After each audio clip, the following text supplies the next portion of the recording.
조선의 겨울은 영하 20도까지 떨어졌습니다. 그런데 왕이 살던 궁궐은 정말 따뜻했을까요? 눈 덮인 경복궁. 화려해 보이지만 사실 이 거대한 공간 대부분은 냉장고와 다름없었습니다. 온돌이 깔린 방은 단 몇 칸뿐. 왕은 따뜻했지만 궁녀들은 새벽마다 얼어붙은 마당을 걸어야 했습니다. 바닥은 뜨겁고 공기는 차가웠던 궁궐. 조선의 겨울은 단순한 계절이 아니라 권력의 온도를 보여주는 시간이었습니다. 과연 그들은 이 추위를 어떻게 버텼을까요? 한 편의 드라마처럼 풀어보는 역사 이야기. 유익한 시간 되시기를 바랍니다. 조선시대 한양의 겨울은 지금보다 훨씬 혹독했습니다. 실록에 기록된 1430년 세종 12년 겨울, 한강이 완전히 얼어붙어 사람과 말이 건너다녔다는 기록이 있습니다. 1670년 현종 11년에는 영하 30도 가까운 한파로 궁궐 안 연못이 바닥까지 얼었습니다. 그렇다면 왕은 어땠을까요? 화려한 궁궐에서 따뜻하게 지냈을 거라 생각하기 쉽습니다. 하지만 실록을 들여다보면 의외의 기록들이 나옵니다. 1418년 태종실록에는 이런 대목이 있습니다. 임금이 밤새 추위에 떨어 잠을 이루지 못했다. 세종 역시 겨울밤 진무를 보다가 손이 얼어붙을 놓았다는 기록이 남아 있습니다. 조선 최고의 권력자조차 겨울 추위를 피할 수 없었던 겁니다. 그럼 궁녀들은 어땠을까요? 궁궐이 아무리 넓어도 결국 사람이 사는 공간입니다. 하지만 그 안에서도 누구는 따뜻하고 누구는 추웠습니다.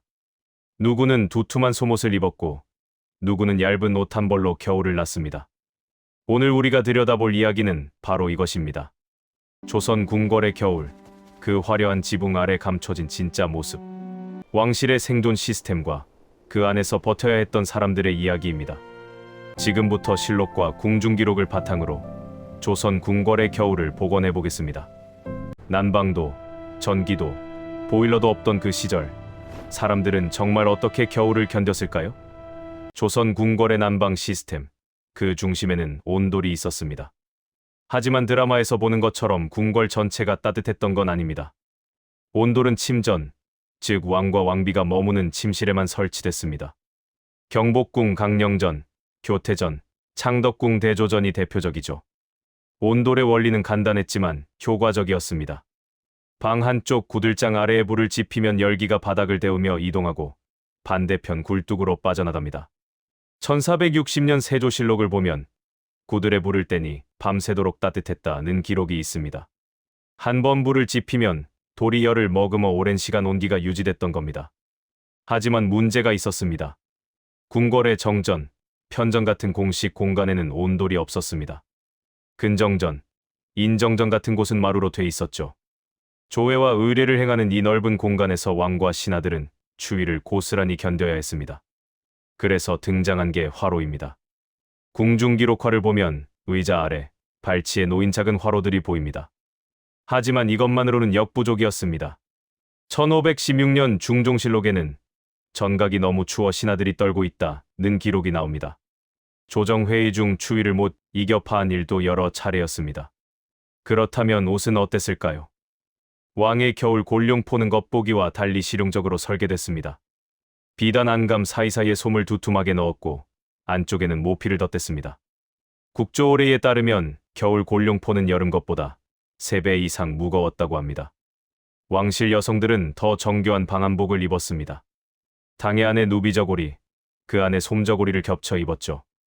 치마도 마찬가지였습니다. 속치마만 대여섯 겹을 입었습니다. 궁중발기를 보면 한 해 겨울에 왕비 한 명이 쓰는 솜이 수십 근에 달했습니다. 하지만 이런 옷은 신분에 따라 철저히 달랐습니다. 상궁급은 솜옷을 입을 수 있었지만 일반 궁녀들은 얇은 무명옷 한두 벌이 전부였습니다.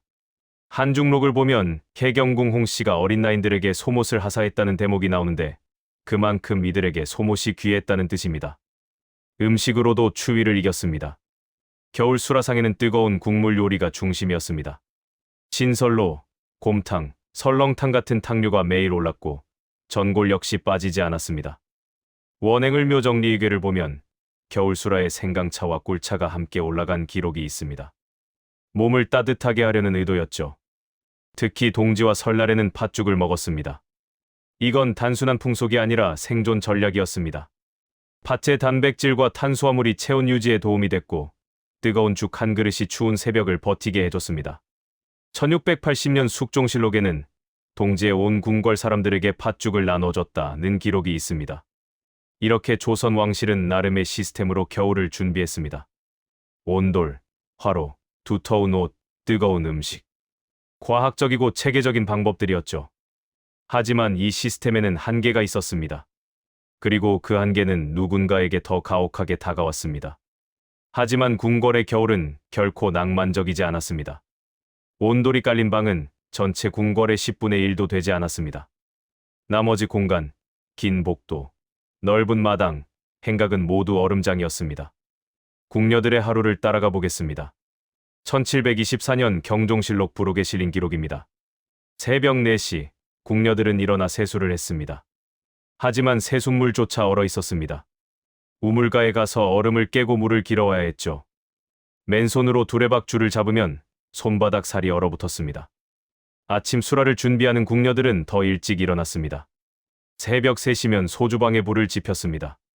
부엌 아궁이에 불을 때는 일은 막내 나인의 몫이었습니다. 연기가 자욱한 곳에서 몇 시간씩 쪼그려 앉아 불을 지폈죠. 손은 동상에 걸리고 얼굴은 그을렸습니다. 1795년 원행을 묘정리의궤를 보면 더 구체적인 장면이 나옵니다. 개경궁의 회가변을 준비하며 수백 명의 궁녀가 겨울 한파 속에 동원됐습니다. 밤새 음식을 만들고 물건을 나르며 준비했는데 그중 15명이 동상과 한기로 쓰러졌다는 기록이 있습니다. 내관들도 마찬가지였습니다.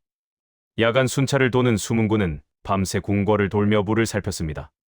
겨울밤 영하의 날씨에 몇 시간씩 걸어다녔죠. 1682년 숙종실록에는 수문군 한 명이 동상으로 발가락 3개를 잃었다는 기록이 있습니다. 온돌방에서 따뜻하게 지내는 왕과 왕비, 그 온기를 유지하기 위해 밤새 땔감을 나르는 하급 궁인들. 같은 궁궐 안에서도 온도차는 극명했습니다. 더 냉혹한 건 질병이었습니다. 승정원일기 1720년 기록을 보면 겨울한철 동안 궁궐 안에서 감기와 폐렴으로 죽은 하급 궁인이 23명이었습니다. 이들에게는 약도 제대로 주어지지 않았습니다. 왕실 어인은 오직 왕족과 고위 관료만 진료했으니까요. 1801년 순조 즉위년, 혹독한 한파가 왔습니다. 궁궐 연못이 2자 넘게 얼었다는 기록이 있습니다. 그해 겨울 동상 환자가 급증하자 순조는 특별 조치를 내렸습니다. 온돌방 하나를 내관과 궁녀들이 돌아가며 쓰게 한 겁니다. 하지만 1200명이 넘는 궁인들이 한두 개방을 나눠 쓴다는 게 무슨 의미가 있었을까요? 왕도 이 현실을 몰랐던 건 아닙니다. 1778년 정조는 겨울밤 홀로 궁궐을 거닐다가 처마 밑에서 떨고 있는 어린 나인을 발견했습니다. 홍제전서에 기록된 일화입니다. 정조는 그 나인에게 옷을 하사했지만 다음 날 일기에 이렇게 썼습니다. 한 명에게 옷을 주었지만 떨고 있을 수백 명을 생각하니 마음이 무겁다. 궁궐의 겨울은 이렇게 이중적이었습니다.